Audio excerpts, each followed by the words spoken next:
Busantu Bogor Sukabumi. Cerita ini ditulis oleh akun Twitter yang bernama @prestory.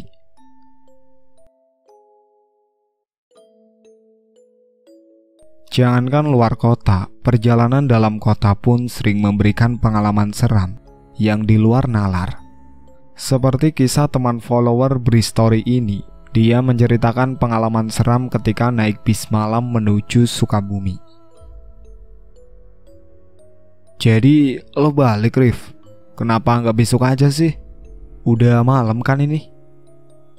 Benar juga sih yang Iwan bilang. Memang sudah jam 7 malam. Mau sampai Sukabumi jam berapa nanti? By the way, Iwan adalah teman kosku. Dia tinggal di kamar sebelah. Aku Arif, pemuda kelahiran Sukabumi yang bekerja sebagai perawat di salah satu rumah sakit di wilayah Jakarta Barat. Tinggal di kos sekitaran tempatku bekerja. Bis terakhir dari Bogor menuju Sukabumi jam 9 malam. Semoga keburu. Aku memang harus mampir ke Bogor dulu sebelum ke Sukabumi. Ada titipan dari Om yang harus kubawa ke rumah. Begitulah. Sudah hampir jam 10 malam ketika aku meninggalkan rumah Om di sekitaran Baranang Siang. Gak terlalu jauh dari terminal Bogor. Ini Kamis malam Jumat, memaksa pulang untuk menghadiri akad nikah kakak perempuanku. Kalau nggak ada acara sepenting ini, aku nggak akan mengambil jatah cuti dan pulang. Akad rencananya akan dilaksanakan di masjid dekat rumah, lalu resepsi pada hari Rabu. Jam 10 lewat sedikit ketika akhirnya aku menginjakan kaki di terminal. Masih banyak tanda kehidupan yang terlihat. Beberapa warung kecil masih buka menjajakan jualannya. Orang berseliweran berpenampilan layaknya penumpang yang mencari angkutan umum ke tujuan masing-masing. Membakar rokok lalu duduk di atas trotoar yang gak jauh dari barisan bis yang memenuhi jalurnya masing-masing. Dari tempat itu aku dapat melihat kalau jalur yang bertuliskan Sukabumi di atasnya sama sekali kosong. Gak ada satupun bis yang terdiam di jalur itu. Kayaknya bis Sukabumi sudah gak ada lagi. Harus cari mobil omprengan nih. Begitu pikirku dalam hati. Mau kemana, Sudah nyaris jam 10:30 ketika seseorang yang sepertinya calo menegurku dengan pertanyaan. Sukabumi, Kang, masih ada gak ya bisnya? Aku menjawab dengan pertanyaannya. Wah, udah gak ada tuh. Terakhir tadi jam 9-an. Setelah menjawab, lalu laki-laki itu ngeloyor pergi. Bener kan, bis terakhir udah berangkat. Tapi walaupun begitu, aku tetap harus pulang malam ini juga. Bagaimanapun caranya. Beberapa menit kemudian, aku memutuskan untuk berjalan keluar terminal, lalu menyeberang jalan. Di depan terminal, beberapa kali aku pernah melihat ada mobil omprengan menawarkan tumpangan ke Sukabumi. Berharap masih ada, seharusnya ada. Kembali membakar rokok, aku berdiri sendirian di tempat gelap ini. Kilatan lampu kendaraan yang cukup menyilaukan menutup pandangan sesekali. Beberapa bis tampak melintas di hadapanku, tapi gak ada satupun yang bertujuan ke Sukabumi. Aku belum menyerah, mau tetap menunggu tumpangan. Padahal sudah hampir jam 11, menjelang tengah malam. Sesekali melihat ponsel, membuka-buka aplikasi media sosial, mengalihkan pikiran yang semakin gelisah karena sama sekali gak ada kendaraan umum menuju Sukabumi. Ketika sedang asik melihat timeline, tiba-tiba sinyal internet hilang. Mendadak aku gak bisa browsing sama sekali. Begitu juga sinyal telepon hilang juga. Malah gangguan, sempurna deh. Begitu pikirku dalam hati. Ya sudah, lalu ponsel aku masukkan ke saku celana. Dengan gak adanya kegiatan lagi, aku jadi memperhatikan suasana sekeliling. Ternyata baru sadar kalau tempat ini mendadak jadi sangat sepi. Padahal letaknya gak jauh dari terminal. Hanya bisa melihat dari kejauhan lalu lalang manusia di terminal itu. Sementara di dekatku sudah sangat sepi dan hening. Yang masih sesekali melintas adalah beberapa kendaraan yang menuju Bogor kota, bukan di jalur yang ada di hadapan. benar-benar sepi. Sekali lagi aku melihat ponsel, namun tetap saja belum ada sinyal, belum bisa digunakan. Melamun lagi jadinya. Menjelang jam 12.30 malam, sempat berpikir untuk kembali saja ke rumah Om, bermalam di sana. Baru kemudian berangkat ke Sukabumi besok pagi-pagi sekali. Tapi ketika baru saja hendak melangkahkan kaki, tiba-tiba pandangan mata tersorot lampu besar yang sangat menyilaukan. Ah, ada bis besar, begitu pikirku. Dan ternyata benar, ada bis besar yang tiba-tiba datang dari arah Pajajaran, bergerak pelan menuju ke tempatku berdiri. Lalu bis akhirnya persis lewat di hadapan, kemudian berhenti. Di kaca samping, di dekat pintu depan, ada tulisan Sukabumi. Dan di pintu depan itu ada kondektur yang lalu membukakan pintu. "Sukabumi, Pak?" tanyaku memastikan sekali lagi. "Iya," jawab bapak itu pelan. Syukurlah, akhirnya aku dapat bis untuk pulang. Gak pikir panjang lagi langsung menaikinya. Baru saja beberapa langkah masuk, Pak supir sudah menginjak gas pelan. Lalu bis berjalan meninggalkan kota Bogor. Bis ber-AC ini sepertinya bis yang masih bagus, tapi juga bukan bis baru banget. Dengan kursi yang berjejer dua-dua, masing-masing kursi kelihatan masih terawat bersih. Bis ini juga wangi. Aku nggak tahu parfum apa yang digunakan oleh awaknya, tapi wanginya enak. Berjalan terus ke belakang, dalam keadaan gelap aku mencari kursi kosong. Penumpangnya nggak terlalu penuh, tapi setiap barisan dari depan sampai paling belakang selalu ada orang yang duduk. Aku akan melihat kursi yang kira-kira nyaman untuk tidur sejenak. Akhirnya langkahku berhenti di baris kursi kedua dari belakang, sebelah kiri. Ada seorang bapak yang duduk di kursi dekat selasar. Aku permisi untuk duduk di sebelahnya, dekat jendela. "Permisi, Pak, boleh saya duduk di situ?" Bapak itu gak menjawab, tapi langsung berdiri untuk mempersilahkan aku masuk. Lalu aku duduk di kursi itu. Seorang bapak yang sudah cukup tua, perkiraanku umurnya sekitar 60 tahun. Oh iya, pemandangan yang sedikit aneh ketika masuk bis tadi. Kalau aku perhatikan ketika sedang berjalan mencari tempat duduk, penumpang yang ada di dalam bis ini nggak ada yang tidur. Semuanya duduk tegak di kursinya masing-masing, dengan mata terbuka menatap ke depan. Tipikal bis malam, apalagi tengah malam seperti ini, biasanya kan selalu saja ada penumpang yang terlelap, atau minimal dalam posisi bersandar untuk tidur. Tapi ini enggak. Seperti yang aku bilang tadi, semua penumpangnya dari depan sampai yang paling belakang duduk tegak di kursi dengan mata menatap ke depan. Gak ada yang terpejam. Yang lebih aneh, sama sekali gak ada yang memperhatikan aku. Cuek aja semuanya. Bapak yang duduk di sebelahku juga sama. Posisi duduk tegak memandang ke depan, sama sekali diam dan gak mengajakku berbicara sedikit pun. Tapi ya sudahlah, aku gak terlalu memikirkan itu. Hati sudah senang karena akhirnya dapat kendaraan untuk pulang. Aku terus memperhatikan jalan ketika kami sudah benar-benar meninggalkan kota Bogor. Lampu dari rumah-rumah dan toko kecil yang ada di sisi kiri masih terlihat menerangi pinggiran jalan di daerah Ciawi menuju kota kecil berikutnya, Cikeretek, Cijeruk, dan seterusnya. Bis melaju cukup cepat, jarang sekali mengerem mengurangi kecepatan. Terus berjalan dengan suara mesin yang hampir gak kedengaran.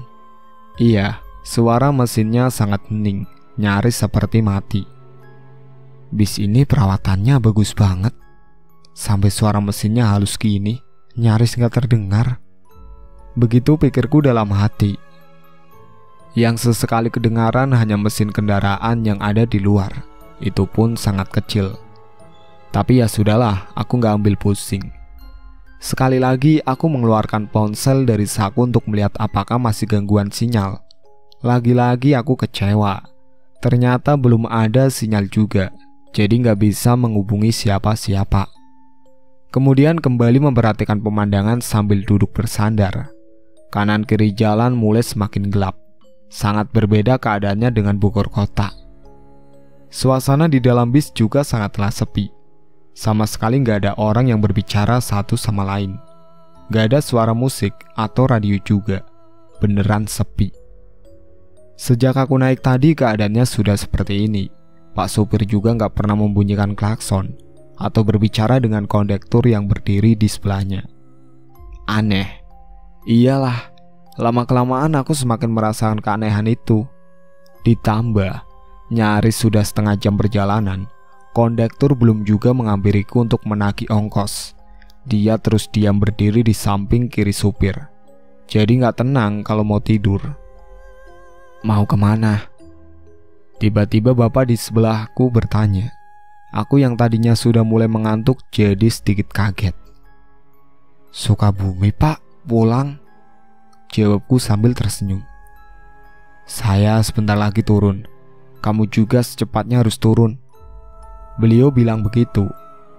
Di akhir kalimat dia kembali menghadap ke depan, lalu diam seperti semula sebelum aku menjawab apa-apa. Emangnya kenapa pak? Tanya aku kemudian. Tapi bapak hanya diam, gak menjawab. Ah sudahlah, mungkin aku salah dengar. Lalu mengembalikan posisi duduk kembali seperti semula, bersandar. Tapi aku masih penasaran, maksud dari omongan bapak tadi apa? Itu pertanyaan yang langsung muncul. Sementara bis terus melaju semakin cepat. Kilatan cahaya dari luar jadi membentuk garis lurus berwarna-warni. Aku sama sekali gak mengenali daerah mana sebenarnya yang sedang kami lintasi. Asing. Padahal seharusnya ini jalur yang sudah biasa aku lintasi kalau pulang mudik. Ini daerah mana ya? Kok asing? Dalam hati aku bertanya-tanya. Tapi itu menjadi pertanyaan terakhir yang terlintas dalam pikiran sadarku. Tubuh yang sudah sangat lelah dan mengantuk akhirnya perlahan membuatku menutup mata. Terlelap dalam perjalanan di dalam bis yang sepertinya bukan bis biasa. Bis berjalan lambat, kilatan cahaya dari luar membangunkanku yang sepertinya cukup lama tertidur. Melirik ke kursi sebelah. Ternyata bapak yang tadi sudah gak ada. Mungkin sudah turun. Lalu aku mengeluarkan ponsel dari saku, melihat dan memeriksa apakah masih gak ada sinyal. Benar saja, ponsel masih belum bisa digunakan. Tapi dari layarnya aku dapat melihat kalau ternyata sudah jam 2 lewat sedikit. Berarti seharusnya sebentar lagi sampai tujuan. Kembali aku memandang keluar, di sana nggak terlihat banyak lampu lagi. Langit cerah kali ini menjadi serpian cahaya yang sedikit membantu penglihatan. Beberapa saat lamanya aku termenung, diam, masih sangat mengantuk, tapi harus tetap terjaga karena sebentar lagi bis akan berhenti. Hingga saat dimana hidungku seperti mencium sesuatu. Indra penciuman menangkap bau yang sangat familiar. Aku mengenali bau ini. Bukan wangi parfum ruangan ketika pertama kali masuk ke dalam bis tadi. Bukan, ini sangat berbeda. Ada yang berbeda di dalam bis ini. Aku menyadari itu ketika akhirnya sadar bau apa yang menyengat tercium sejak aku bangun tadi. Ternyata itu bau amis darah segar, sangat menyengat. Sontak aku langsung coba mencari sumber bau. Celingukan melihat ke bawah, takutnya ada sesuatu di kakiku. Gak ada, bagian bawah kursi gak ada apa-apa. Kemudian perhatianku teralihkan ketika melihat seseorang berjalan dari depan menuju bagian belakang bis. Ketika sudah dekat, baru aku dapat melihat jelas kalau orang itu ternyata kondektur. Aku hafal dari bentuk seragam yang dia gunakan. Akhirnya Pak Kondektur menagih ongkos juga. Begitu pikirku dalam hati. Kemudian merogoh saku celana untuk mengambil uang. Sampai akhirnya Pak Kondektur sudah benar-benar berdiri di sebelahku. Aku langsung menyerahkan beberapa lembar uang kepadanya. Ketika serah terima uang itulah, aku langsung terdiam, terperangah, bingung sejenak. Lalu perlahan berubah menjadi ketakutan yang teramat sangat. Kenapa? Aku melihat penampilan kondektur sangat menyeramkan. Sekujur tubuhnya kelihatan basah oleh darah. Seragam yang dia kenakan sobek di beberapa bagian. Yang paling mengerikan, kepala kelihatannya remuk, seperti baru dihantam benda keras. Darah mengucur pelan. Wajah pucatnya hancur. Aku masih terdiam ketika dia lanjut berjalan menuju bagian belakang bis. Aku terus memandang sampai dia duduk di kursi paling belakang. Lampu kabin masih mati, tapi dalam gelap aku masih bisa mengamati orang mati. Iya, orang mati. Setelah akhirnya aku memperhatikan sekeliling, ternyata bukan hanya si kondektur yang sepertinya sudah mati. Dalam gelap aku dapat melihat kalau ternyata bagian bis yang lain sudah sangat berantakan. Banyak kursi yang berkelimpangan, gak pada tempat yang seharusnya. Yang lebih menyeramkan lagi, banyak penumpang yang sepertinya sudah mati, bermandikan darah.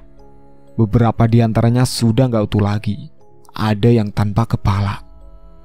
Ternyata bau anjir darah disebabkan oleh ini semua. Aku langsung berdiri sambil memeluk tas, melangkahkan kaki menuju pintu depan. Harus turun dari bis ini segera. Mencoba untuk gak memperhatikan kengerian sekitar ketika berjalan, tapi tetap saja masih kelihatan pemandangan seram seperti habis kecelakaan. Iya, keadaan ini menggambarkan seperti bis yang baru saja mengalami kecelakaan hebat. Jenazah berkelimpangan, bau anyir darah sangat menyengat. Beberapa detik kemudian, aku sampai juga di depan, berdiri di samping Pak Supir yang keadaannya juga sangat mengerikan.